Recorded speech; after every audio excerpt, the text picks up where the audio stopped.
What up, YouTube? Another game of David's. I've been criticizing him for playing so much blitz and then berserking his blitz games.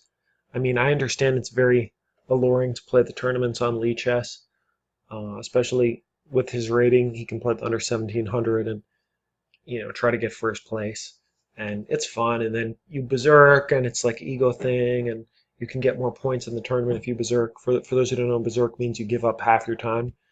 But then you get an extra point or extra 1 point for winning your game. So a 5-0 game becomes a 2 minute and 30-second game, which is fine if you want to have fun. I mean, I played 418 bullet games the other night. I had like an all-nighter. I mean, sometimes in my brain, I go into these like manic episodes, and it's not pretty. And if my rating starts going down, the more I play, like the more angry I get because my rating is falling and then I want to play more. I'm not sure if anyone could relate to this, but it's a very bad cycle, and I'd highly recommend it against it if you can prevent it and do whatever you can to prevent it.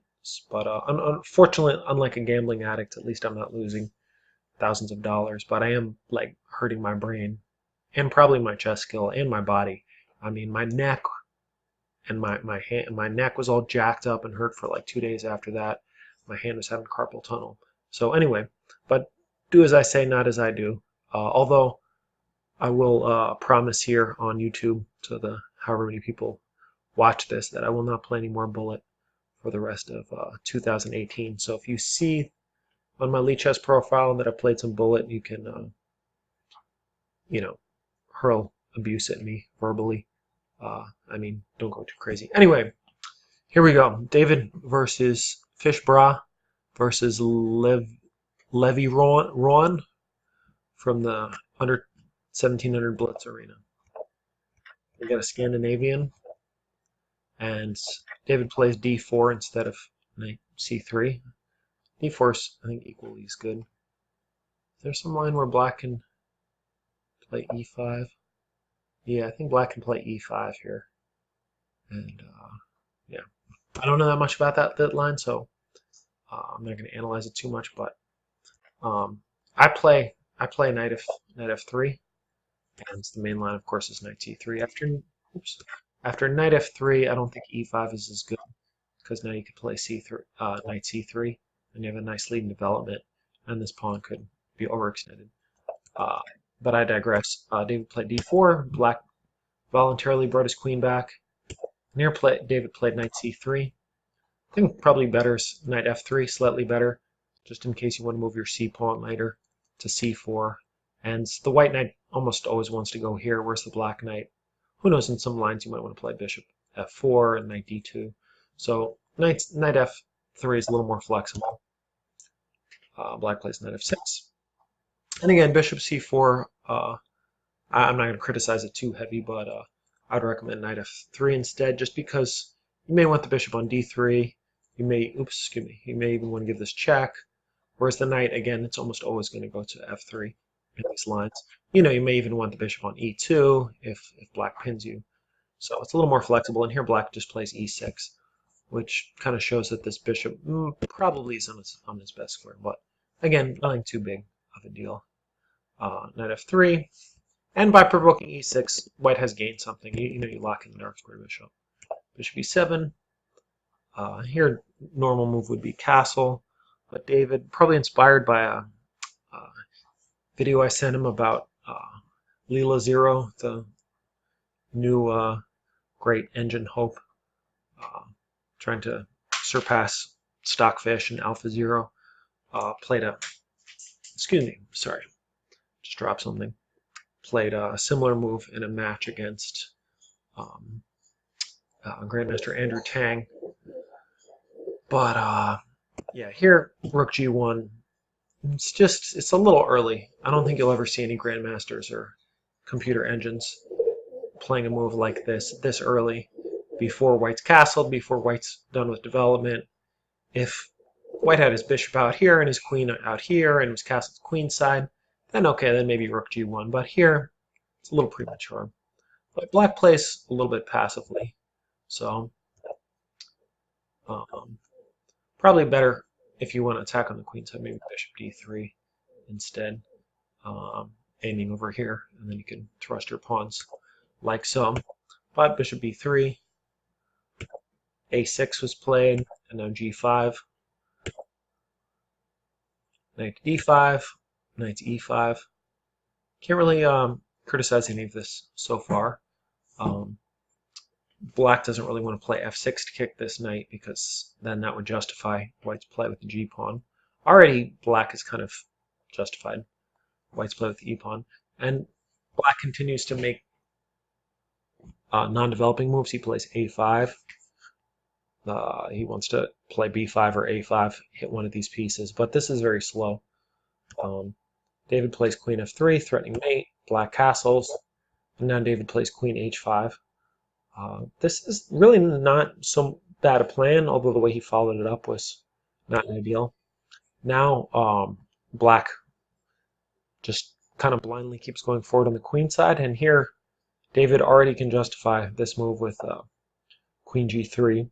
And this is, it's a little scary to sacrifice a piece, but it's not too hard to see with the bishop here, the pawn here, and the queen here, that if black takes, queen h3,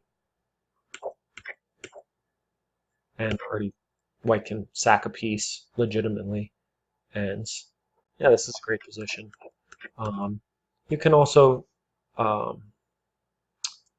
do as David did. I don't think there's anything wrong with that if you're nervous to calculate these long lines. And again, this is why I'm criticizing the time control, because you're just not going to be able to play a very good tactical game in 2.5 minutes. I recently saw someone quote Fisher in a YouTube comment saying blitz kills your ideas, and I think the more I actually analyze games and also the more I play blitz and bullet myself, the more I kind of understand what he's talking about. You can't really afford to experiment and be too creative in blitz. You just have to go by your instincts, and your instincts can't evolve if you only play blitz and you don't analyze. So if you're going to play blitz, at least analyze the games. And so here I'm doing just that, although I'd rather analyze longer games. Anyway, this was not played. Rook g3 was not played. David took the knight, but now, yeah, really, yeah, black does play e takes, and now your black's opening the light squared bishop. You could come to f5, for instance, and defend the whole queen side.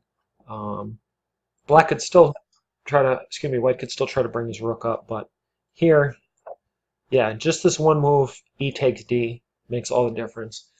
And really, the idea of opening play is not to memorize a bunch of moves, because obviously if you look at this position, this will never have been reached in Grandmaster play, or really any play. I mean, I would not be surprised if this position, as it stands, has never been reached before in chess history. But nevertheless, you don't need an opening book to kind of understand what's going on here. White's attacking on the king side, black's attacking on the queen side, and you just have to understand by this capture, all of a sudden you're opening up this dark squared bishop, which can't be kicked by any piece anytime soon. If you look at let's just make a null move for white, say here. After bishop f5, who's going to kick this bishop? A knight would take at least 1-2 moves to kick the bishop. The queen could come back and kick the bishop, but then he wouldn't be attacking. The rook could play here and here to kick the bishop up. The idea is that this bishop is a great defender, and by taking the knight on d5, you're allowing that bishop into the game. So these ideas are more important than understanding.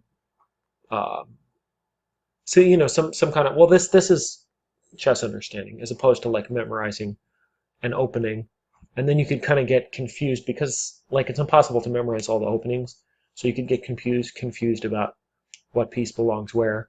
But here it's just simple. You take this, you're opening up this bishop can defend.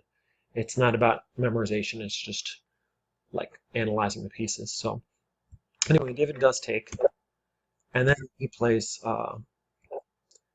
g6, which again in a longer game, maybe basil. She wants to jump on the computer, but I'm not letting her. Again, in the longer game, I don't think he would play this move. But now, black correctly takes with the f-pawn, opening up the rook, attacking the queen, and yeah, black's pieces can come streaming into the game now. And here David sacrifices the rook. I don't really know. Well, I do know why he would do that. He has some ideas of giving mate here or something like that. But you see the bishop and the knight are and the queenside rook are not participating. So this just can't work, barring some kind of horrible blunder.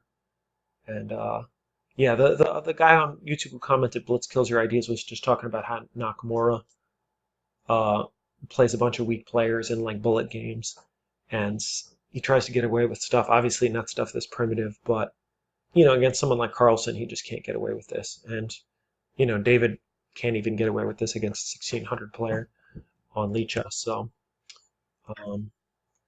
rook f5 was better for black, but okay, rook f6 is adequate. And already white's forced to give this check here. Otherwise, trading queens would be a disaster. And right now, two pieces are hit, so he gives a check. But black's king's able to slither away to the safety of the queen side. White does gain another pawn. Better, according to the engine, was to keep going away, but I can totally understand queen f8. You know, when you're being attacked, it's always good to threaten to trade pieces, especially queens.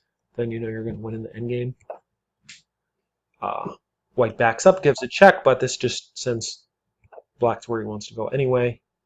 Okay, this move sets up discoveries. But black courageously stays in the line of fire, but moves his king further away. And in one more move, he'll be totally safe. David throws in a discovery check, but black counteracts by hitting white's queen. And now we get basically a queen trade. And in this position, black is just up a piece.